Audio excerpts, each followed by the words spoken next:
من به 200 گرم گوشت شهر کرده، فلفل سیاه، نمک، رب گوجه و مایونز اضافه کردم و گوشتمو چنگ زدم تا به این بافت رسید.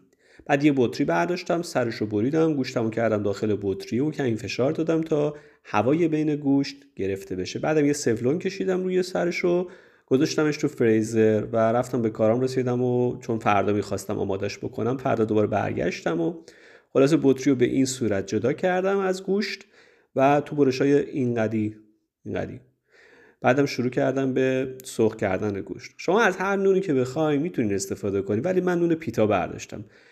کف نون پیتا رو من ماست زدم اول، بعد کبابمو گذاشتم، کاهو، گوجه و خیارشور. خیارشور شما دوست داشتین میتونین نذارین، بذارین و در کنار خانواده لذت ببرین. نوش جونتون.